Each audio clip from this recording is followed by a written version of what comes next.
देखो previous class में उसी को कंटिन्यू किया था।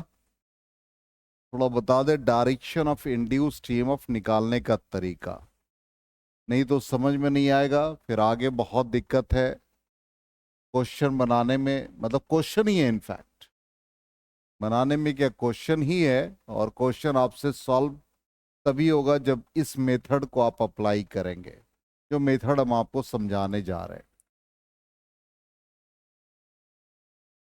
तो इंड्यूस ईएमएफ नाम ही दिया टॉपिक, चाहे मोशनल ईएमआई कह दे, ड्यू टू ट्रांसलेटरी, रोटेटरी, सब कंडीशन के लिए कॉमन है। कल हमने पढ़ा भी दिया है।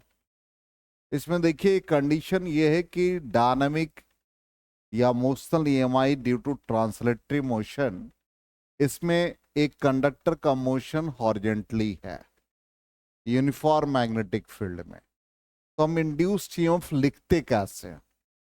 तो हम लोगों ने प्रीवियस क्लास में पढ़ा था कि टोटल फोर्स हम इसका निकाल लेते हैं। तो फोर्स हो गया ड्यू टू इलेक्ट्रिक क्यूई, और ड्यू टू मैग्नेटिक हो गया क्यू वी क्रॉस पी। अब ये कहता है total force exerted on the charge particle will be zero. तो q E is equal to minus q v cross B. इससे electric field का वैल्यू आ गया माइनस वी क्रॉस बी। अब इंड्यूस्ड ईएमएफ कैसे निकालें? तो हम यहां के पोटेंशियल को लोअर और इसको हायर लिखते हैं। तो डिफरेंस इन पोटेंशियल का फॉर्मूला ऑलरेडी हम लोग इस फॉर्म में पढ़ चुके हैं। It is the line integral of electric field. अब ये जो डीवी लिखा जाता है, इसको higher potential minus lower potential. Line integral में भी लोअर वैल्यू, मतलब यहां पर जो लिमिट ऑफ इंटीग्रेशन है lower means lower N upper M, और electric field E dot dl. अब ये जो एम एन के क्रॉस पोटेंशियल डिफरेंस हुआ, इसी को इंड्यूस्ड ईएमएफ कहेंगे। अब ये एन हो गया, ये एम हो गया। इलेक्ट्रिक फील्ड का वैल्यू डाल दोगे minus we cross B dot DL. तो ये आ गया पॉजिटिव साइन। इसलिए इंड्यूस्ड ईएमएफ का फॉर्मूला ये बन गया। ये फॉर्मूला बहुत इंपॉर्टेंट है, इसी को हम लोग यूज किया कल के क्लास में। अब ये फॉर्मूला आपके दिमाग में होना चाहिए कि जो थ्री वेक्टर है A dot cross B dot C, तो आप इसको इस फॉर्म में भी लिख सकते हैं, साइक्लिक फॉर्म में B cross C dot A, C cross A dot B, इस फॉर्म में भी लिख सकते हैं। तो यहां पर इसको हम लोग दूसरे फॉर्म में क्या लिखें? तो यहां पर लोअर पोटेंशियल एन और ये एम, तो V क्रॉस बी ले लिया, इसको आप A मान लो, इसको B, इसको C। तो फिर B क्रॉस C मतलब B dot B cross DL dot V बन जाएगा वेक्टर फॉर्म में। फिर उसका C क्रॉस A कर दे, तो C क्रॉस A का मतलब DL cross V dot B। इस तरीके से हम लोग लिख सकते हैं। अब ये इंड्यूस ईएमएफ का हमको वैल्यू मिल गया। अब इसी के बेसिस पर हम बता देंगे कि ये कंडक्टर जब यूनिफॉर्म मैग्नेटिक फील्ड रीजन में एंटर कर रहा है और ट्रांसलेटरी मोशन है, तो जो इंड्यूस ईएमएफ होगा इस फॉर्म में होगा। ठीक, कल का वीडियो देख लिया था। हाँ, तो उसमें यही चीज है। ठीक है, ये ब्रीफ कर दिया। अब देखो यहां पर इसको हम लोग यूज कैसे कर रहे हैं, यही है, तीनों फॉर्म लिख दिया। अब इसका मोशन जैसे मान लो कि स्ट्रेट कंडक्टर, यही है, कितना ईएमएफ इंड्यूस होगा? तो फॉर्मूला क्या होगा इंड्यूस ईएमएफ का? लोअर पोटेंशियल एन है, अपर एम क्या लिखा, V cross P dot DL, यही फॉर्मूला यूज करना है। अब कंडक्टर का मोशन किधर है, हॉरिजेंटल, इसलिए वी आई कैप बन गया। मैग्नेटिक फील्ड कहां है, P is equal to inward है तो माइनस के कैप। अब डीएल, इसमें एक स्मॉल एलिमेंट्री पोर्शन ले लो, ये डीएल हो गया। अब किधर ले रहे हो डीएल, वाई के लॉन्ग, तो डीएल जे कैप। इसका डेरिवेशन नहीं जानना है, इसमें सिर्फ हम लोग डायरेक्शन यूज करने सीख रहा है। तो डीएल को लिख देंगे डीएल जे कैप, इसमें डाल दें। अब लोअर वैल्यू 0 टू एल हो गया, वी का value V I cap cross minus B K cap dot DL की जगह DL J cap I cross K minus J, minus minus plus J, तो ये आ गया V B J cap dot DL J cap 0 to L. V B DL का integration L 0 to L, तो induce EMF हो गया B V L. अब direction की बात आ जाए, तो डायरेक्शन के लिए हम लोग ये फॉर्मूला हमेशा यूज करेंगे। डायरेक्शन के लिए हम लोग V क्रॉस B यूज करेंगे। तो कंडक्टर का motion straight line towards right, मतलब x के along. Magnetic field inward minus के cap, I cross K minus minus minus plus J cap. इसका मतलब डायरेक्शन किधर हो गया ईएमएफ का, पॉजिटिव y की तरफ, पॉजिटिव y की तरफ हो गया। इसका मतलब ये डायरेक्शन। और हमेशा जब भी लिखेंगे लोअर टू हायर, इसका मतलब ये जो कंडक्टर है, जो स्ट्रेट कंडक्टर है, इसका पोटेंशियल इधर लोअर होगा और इधर हायर। इसका मतलब यहां पर ये नेगेटिव पोटेंशियल और इधर पॉजिटिव पोटेंशियल, तो इंड्यूस्ड ईएमएफ हो गया बीवीएल। आया समझ में? ठीक इसी तरह से हम लोगों ने रोटेशन में पढ़ा था। देखो रिजल्ट वही आ रहा है, ये पीडीएफ में मिस कर गया था, यहां पर हमने इसको यूज कर लिया। अब यहां पर इसी तरह से रोटेशन ऑफ कंडक्टर, एक कंडक्टर रोटेट कर रहा है, इस कंडीशन में कैसे निकालेंगे? तो इनिशियली कंडक्टर को हम लोग एज्यूम कर ले कि कंडक्टर पहले यहां था, ऐसे एज्यूम कर लिया। अब यहां पर एक एलिमेंट्री पोर्शन यहां से कंसिडर कर लिया, एक्सिस ऑफ रोटेशन से x, velocity along this direction, चूंकि ये पाथ ऐसा है, इसका रोटेशन है, तो ये टेंजेंशियल वेलोसिटी क्या होता है, v equal to R omega, R की जगह एक्स, एक्स ओमेगा। अब यहां पर ये पूरा लेंथ हमारा l है, तो इसका मतलब जो dx आपने कंसिडर किया वो dx क्या है, dl की जगह पर एक्ट करेगा, तो इसको आप dl लिख दोगे, तो dl बन गया dx, और किधर लिया i कैप, वेलोसिटी किधर हो गया y एक्सिस के long j cap. Formula induce EMF का क्या है, E is equal to v cross b dot dl, और कंडक्टर का लेंथ वेरिएबल है तो 0 टू l। वेलोसिटी को पुट कर दिया, क्या आ गया, वेलोसिटी का value x omega j cap, magnetic field minus b k cap, ठीक है यहां तक।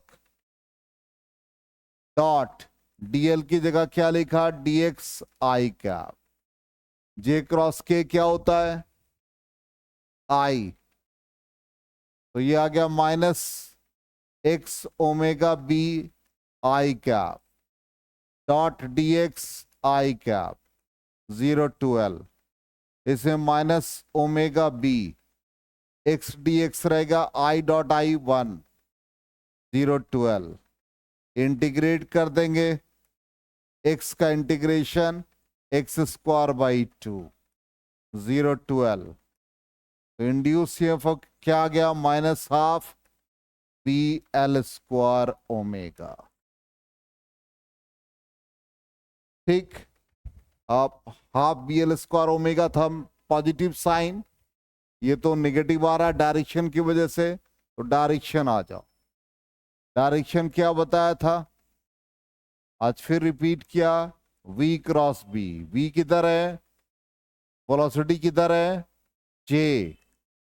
मैग्नेटिक फील्ड किधर है, माइनस के। j क्रॉस k क्या आया, माइनस आई कैप। इसका मतलब इंड्यूस ईएमएफ का डायरेक्शन निगेटिव x की तरफ।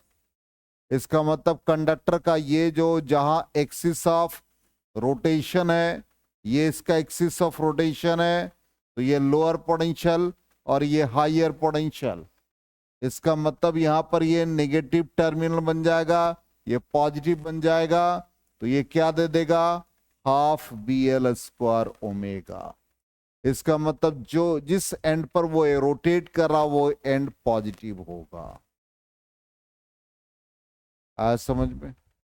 अब जितने भी आप लोगों ने क्वेश्चन बनाए थे या प्रीवियस हम लोगों ने एग्जाम्पल देखा था, तो जैसे मान लो कि आपको एक साइकिल का व्हील है, अब साइकिल का व्हील के एक्सेल और रिम के बीच पूछ रहा है कि कितना ईएमएफ इंड्यूस होगा, तो ये हमारा एक्सेल हो गया, यही रोटेट कर रहा है, और ये हमारा स्पोक हो गया।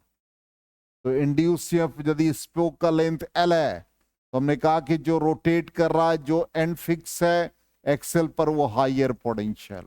ये हायर पोटेंशियल, ये लोअर पोटेंशियल, तो क्या आ जाएगा, half P L square omega. तो यदि कहेगा आपको कि स्पोक के क्रॉस आपने ईएमएफ निकाला, तो जो पॉजिटिव टर्मिनल होगा वो क्या होगा, एक्सेल होगा, ये रिम, तो एक्सेल होगा। फिर हमने एक एग्जाम्पल कल के क्लास में बताया कि जैसे एक रॉड है, इस रॉड का लेंथ 2L है, अब ये रोटेट कर रहा अबाउट इट्स सेंटर, मतलब मिड पॉइंट, और इसका आपने मोशन दे दिया ट्रांसलेटरी, तो इंड्यूस ईएमएफ कितना होगा। इसके दो सेगमेंट को हम बना लेंगे, एक सेगमेंट ये जो रोटेट कर रहा है ये वाला, और दूसरा सेगमेंट ये। इसका मतलब यहां पर इसका ये वाला पोटेंशियल क्या होगा, पॉजिटिव होगा, और इस वाले का ये पोटेंशियल पॉजिटिव।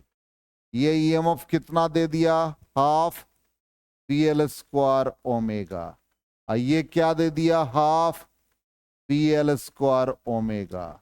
इसका मतलब सर्किट में ऐसे ईएमएफ डेवलप कर गया। ये हो गया E1 is equal to half P L square omega, और ये E2 बन गया half P L square omega. अब दोनों ईएमएफ का सेम टर्मिनल कनेक्ट है, तो इंड्यूस ईएमएफ का फॉर्मूला होता है E1 माइनस E2। तो E1 minus E2,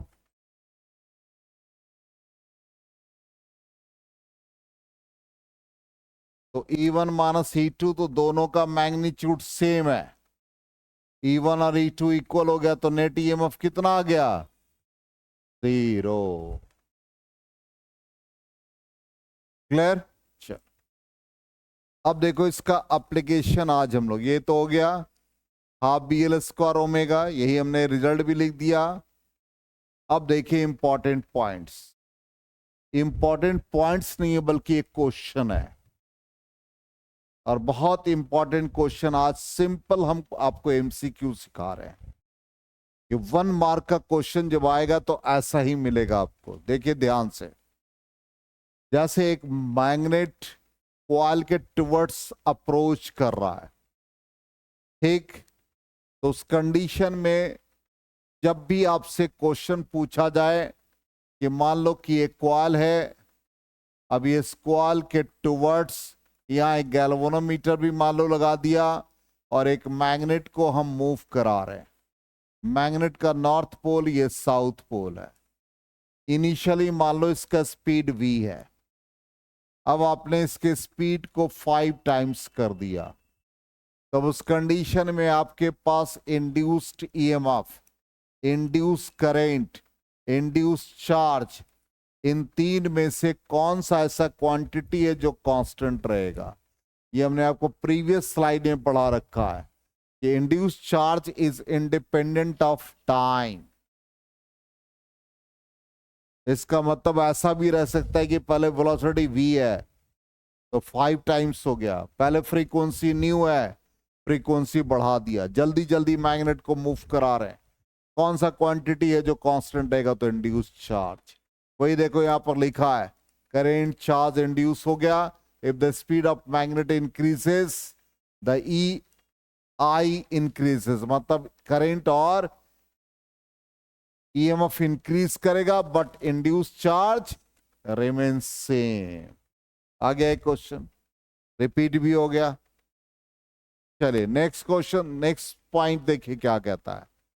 vector form of motional EMI क्या बताया? V cross B। इसका मतलब यहां पर दोनों क्वांटिटी परपेंडिकुलर होगा तभी ईएमएफ जनरेट होगा। अब आपको ऐसे फिगर दे देगा कि यहां पर एक कंडक्टर है, इसका मोशन हॉरिजेंटली है और मैग्नेटिक फील्ड ऐसे है, और फिर कह देगा कि कंडक्टर का डायरेक्शन बिल्कुल वही रह गया और फील्ड ऐसे लिख देगा B और ये लिख देगा क्रॉस। किसमें ईएमएफ इंड्यूस होगा? किस वाले में? दोनों में से किस फिगर में? सेकेंड वाले में। क्यों?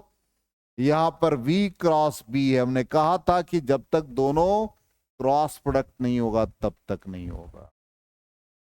कोई भी दो क्वांटिटी क्रॉस प्रोडक्ट में हो, VB BDL DLV, कोई भी दो क्वांटिटी वेक्टर प्रोडक्ट होगा तो ईएमएफ इंड्यूस होगा। यहां पर क्या है? V और B परपेंडिकुलर है, इसलिए इसमें इंड्यूस ईएमएफ होगा, इसमें इंड्यूस ईएमएफ नहीं होगा क्योंकि ये parallel to each other. Next point देखो, लिख दिया if any two vectors are parallel no flux change in and hence induced EMF is zero. Next point कहता है piece of magnet and a piece of non metal are dropped from the same height near the surface of earth. कौन पहले पहुंचेगा? चलो यही question पूछ दिया, metal और नॉन मेटल। अरे अरे जलू लाओ, चरणामित्र गुरुजी आए हैं। हंसो, अरे पानी लाओ, चरण पादुका धोया जाए इनका। लाओ, ऐसे थोड़े होगा, गुरुजी आए हैं, इनका आदर सत्कार किया जाएगा। आइए। ऐसे थे कहां आप? मिस्टर इंडिया हो गए थे, इनविजिबल हो गए थे ये। हा?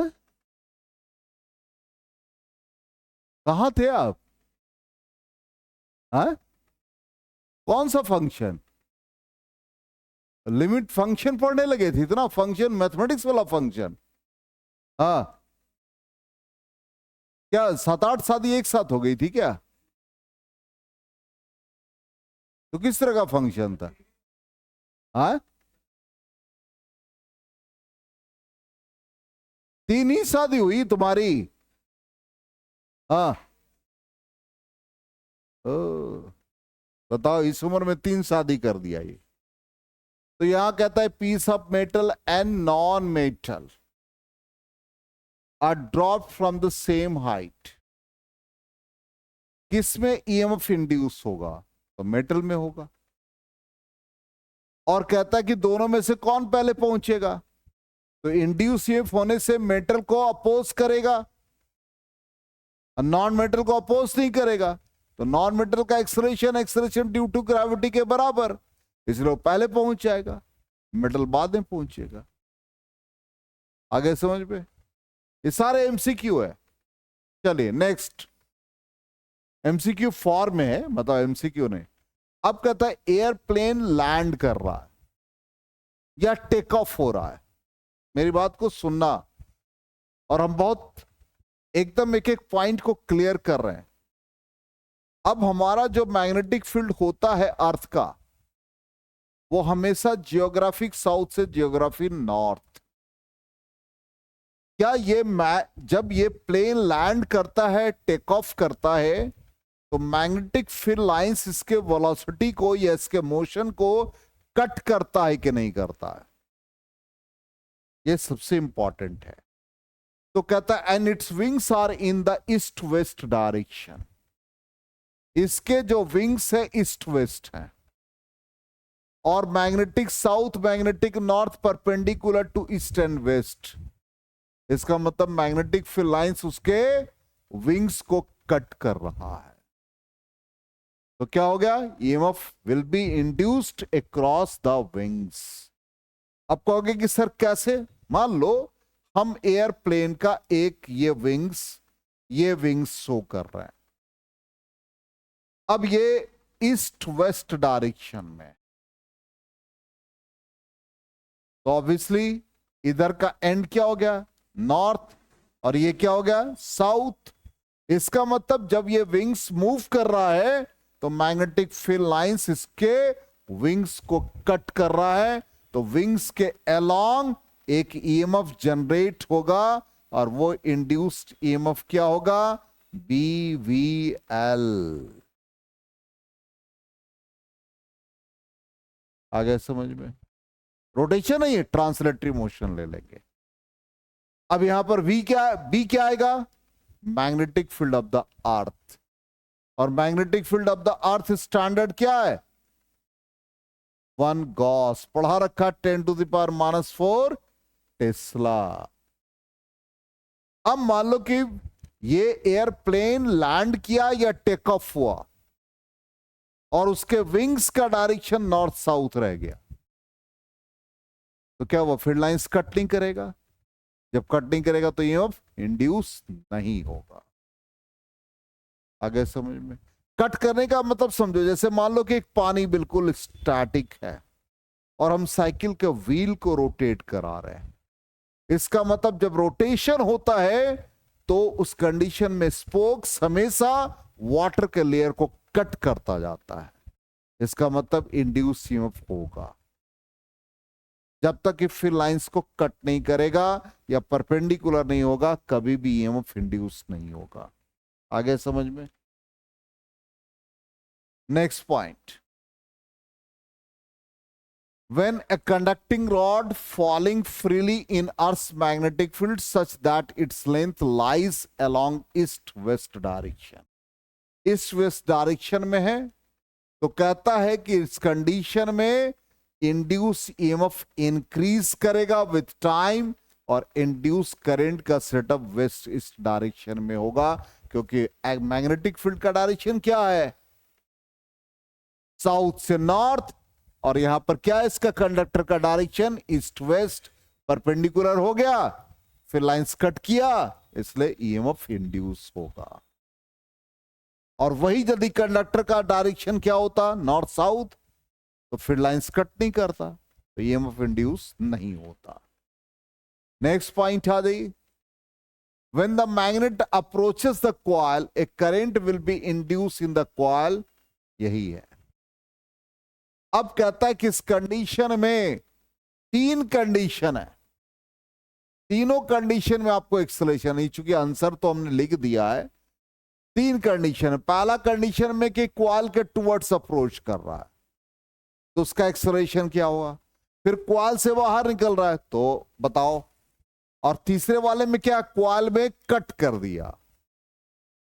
ध्यान देना, पहला फिगर ये है कि क्वाल है और मैग्नेट इसके टुवर्ड्स अप्रोच कर रहा है, ये कर रहा है। तो जब मैग्नेट अप्रोच करेगा तो क्या बताया था कि इसमें इंड्यूस करंट का डायरेक्शन ऐसा होगा जो इसके मोशन को अपोज करेगा। अपोज करने के लिए डायरेक्शन क्या बन गया? Anti clockwise.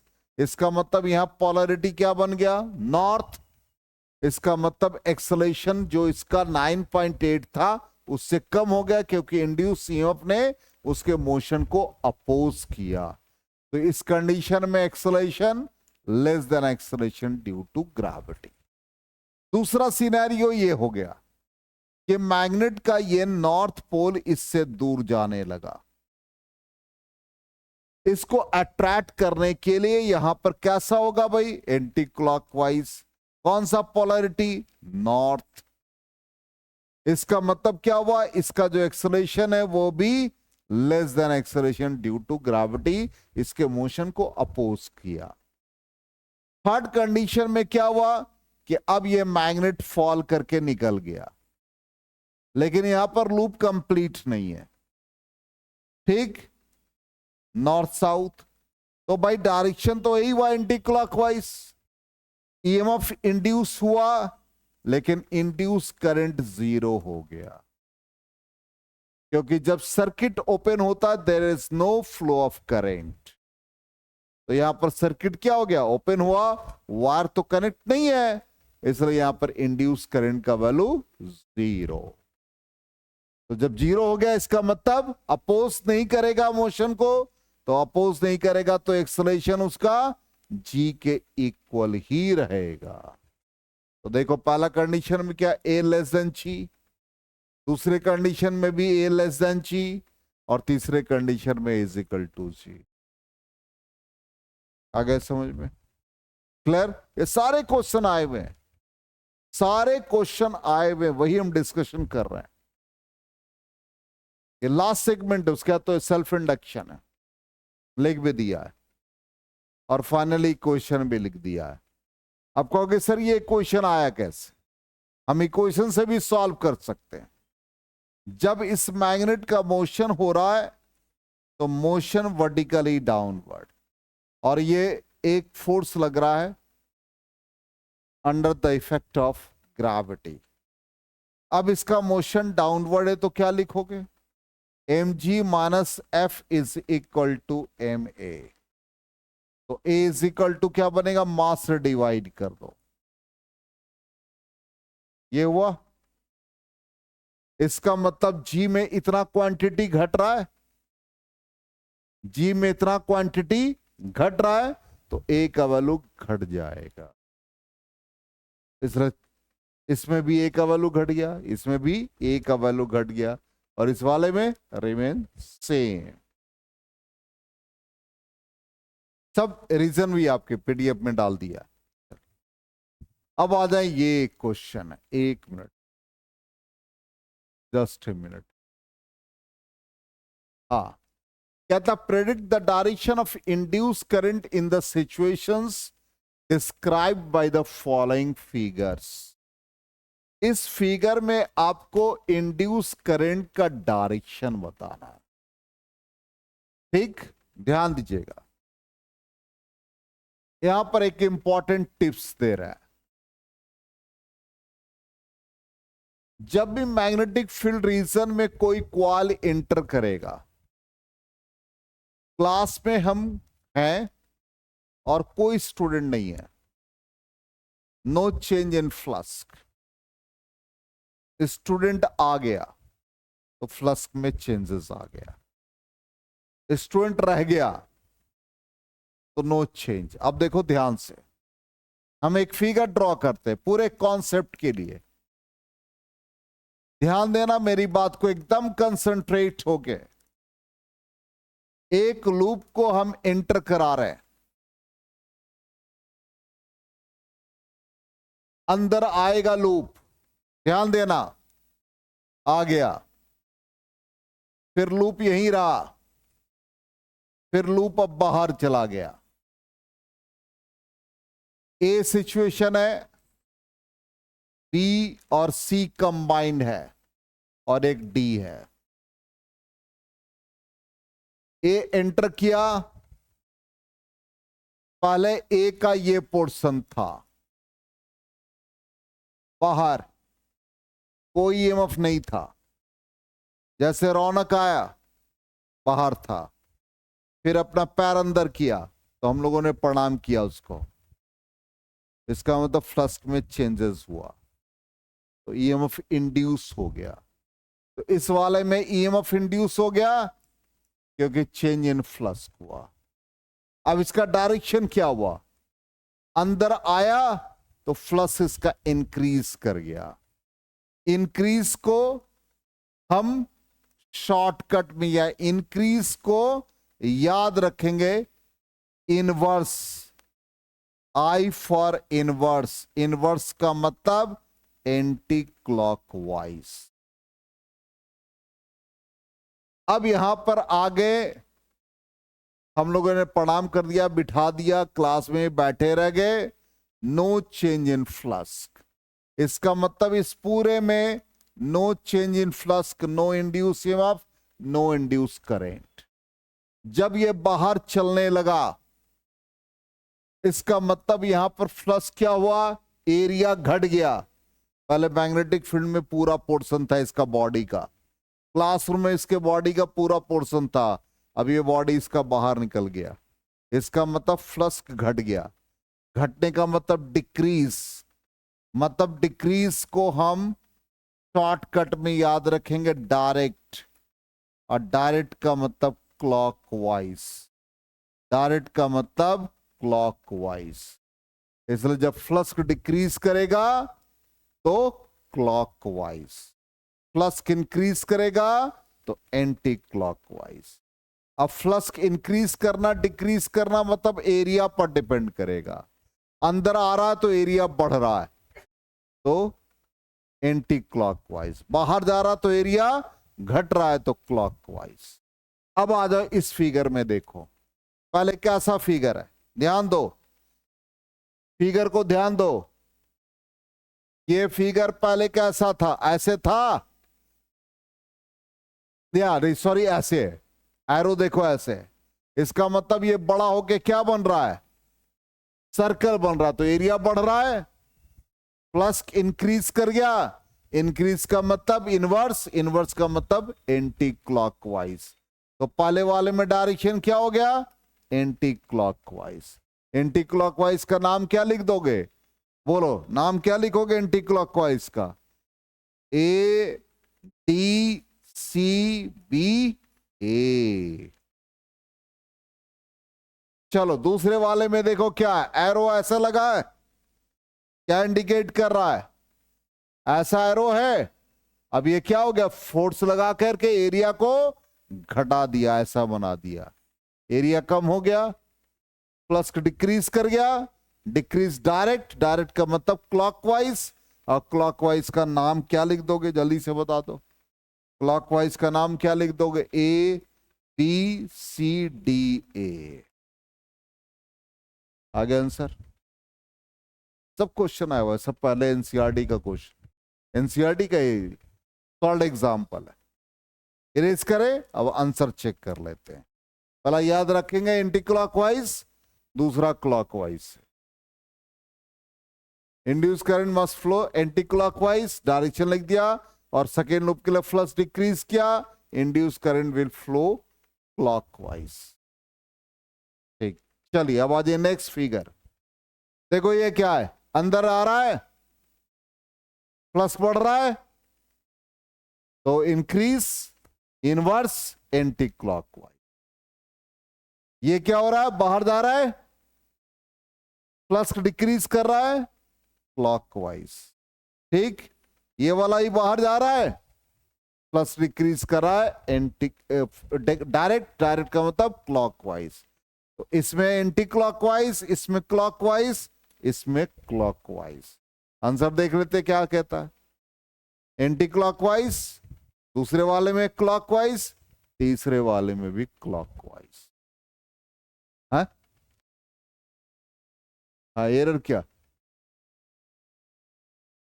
अच्छा तो वो नेमिंग से वो एक्चुअली ये देखो यहां कौन, ये वाला, हाँ ये क्लॉकवाइज हुआ ना, ये वाला डॉटेड लाइन वाला जो है उसी का एरिया, उसी का ना लिखना एरिया।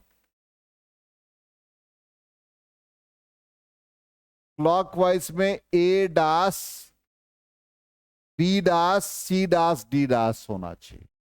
हाँ उसको ठीक कर लोगे, आ गए समझ में। तो ये पूरा सेगमेंट हमारा खत्म हो गया, ठीक है।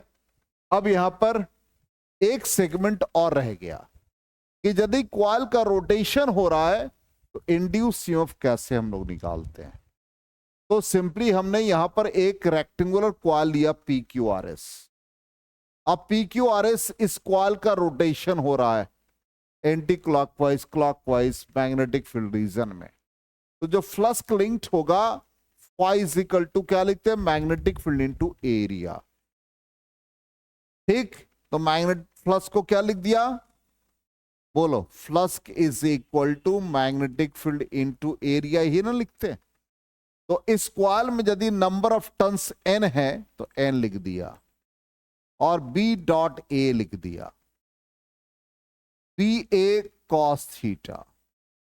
अब जब इस क्वाल का ओरिएंटेशन हुआ तो थीटा को क्या लिख देते हैं हम लोग, ओमेगा टी होता है रोटेशन में। अब इंड्यूस्ड ईएमएफ कैसे निकालेंगे, तो इंड्यूस्ड ईएमएफ क्या होता है, D phi by D T with negative sign minus D by D T, phi का वैल्यू डाल दो, N B A cos omega T, सब लिखा हुआ है नोट्स में, घबराइएगा नहीं, इसलिए आज हम आपको नोट करने नहीं दिए। कॉस का डिफरेंशिएशन क्या आ गया, minus sign omega T into omega, क्या बन गया ये, एन बी ए ओमेगा साइन ओमेगा टी।